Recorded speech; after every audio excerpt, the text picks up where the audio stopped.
ఇది కాకుండా రైతు భరోసా 20,000 ఇస్తానని చెప్పారు. ఏది 20,000 ఎక్కడుంది?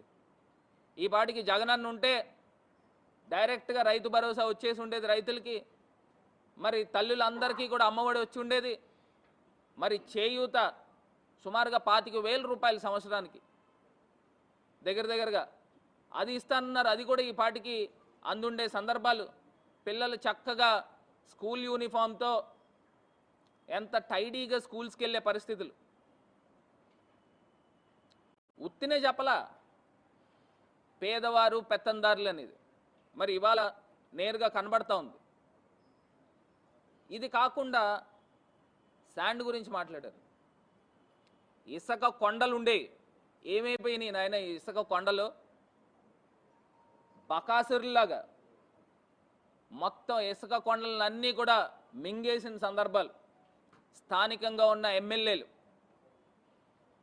ఇదే నేషనల్ హైవే పైన హుండాయ్ షోరూమ్ కానుకుని, నాకు తెలిసి ఇసుక కొండ ఎప్పుడు కూడా నేను చూడలే, అంత పెద్ద కొండలు ఉండే.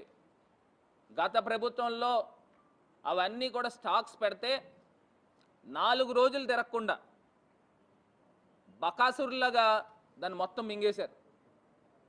నాకు ఒకటి అర్థం కావట్లా, ఎక్కడికి వెళ్ళిపోయింది అది? ఫ్రీగా ఇచ్చారా? ఎవరికి ఇచ్చారు ఫ్రీగా? 4 రోజుల్లో ఫ్రీగా ఇచ్చేయడం ఏంటి? సుమారుగా 10 కోట్ల రూపాయలు విలువ చేసే ఇసుకని మరి ఎమ్మెల్యే స్వామిమాల వేసుకున్నాడు. వేసుకుని ఏ రకంగా మరి చేసాడనేది ఒక్కసారి రాజమహేంద్రవరం ప్రజలు ఒక్కసారి ఆలోచన చేయాలి. ఫ్రీగా ఇచ్చారా? ఎవరికి ఇచ్చారు? ఇప్పుడు ఇసుక కావాలనంటే సందర్భాలు ఏంటి? ఇసుక కావాలనంటే ఎవరికైనా వస్తుందా? నిజంగా ఆ స్టాక్స్ ఉండి ఉంటే ఈ వరదల టైంలో ఆ స్టాక్స్ అన్నీ కూడా ఉపయోగపడి ఏం చేశారు? 4 రోజుల్లో మింగేశారు. ఇదేనా మీ కొత్త ప్రభుత్వం యొక్క పరిపాలన? జగనన్న ప్రభుత్వంలో ఆ స్టాక్స్ అన్నీ కూడా నిల్వలు పెడితే ఆ నిల్వలు ఎమ్మెల్యేలు అంతా కూడా కలిపి దోచుకున్నారు. అందరూ కూడా అక్షరాల 10 కోట్లు తక్కువ విలువ చేయకుండా ఉండే ఆ ఇసుక కొండలు వీళ్ళు మాట్లాడుతూ ఉన్నారు. నీతి నిజాయితీల గురించి వీళ్ళు మాట్లాడుతూ ఉన్నారు. మొత్తం సెటిల్మెంట్ బ్యాచ్లు జరుగుతూ ఉన్నాయి రాజమండ్రి వ్యాప్తంగా. అసలు ఎప్పుడైనా మనం చూసామా? డైరెక్ట్గా కొన్ని ప్రాంతాల్లో అయితే ఎమ్మెల్యేలు నేరుగా కలెక్టర్ల దగ్గరికి వెళ్ళి మా ప్రాంతంలో మేము క్లబ్బులు నడుపుకుంటాం, ప్యాకాట్ క్లబ్బులు నడుపుకుంటాం అని డైరెక్ట్గా అడుగుతున్నారు. ఇది ఎక్కడ ప్రజాస్వామ్యం?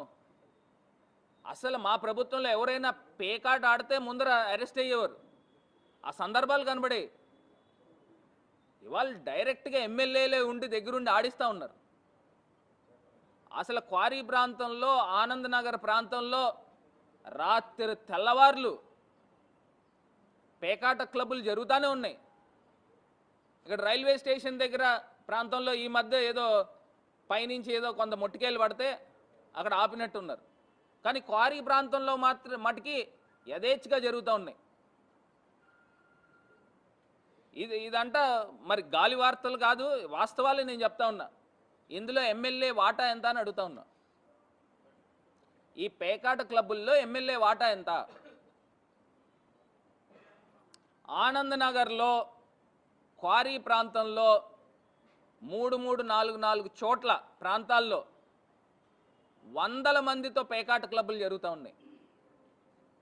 అసలు మా ప్రభుత్వంలో ఎక్కడైనా ఉక్కుపాదంతో తొక్కాం, ఎక్కడైనా పేకాట క్లబ్బులు జరుగుతూ ఉంటాయి. వీళ్ళే ఎమ్మెల్యేలు డైరెక్ట్గా అధికారుల దగ్గరికి వెళ్తున్నారు.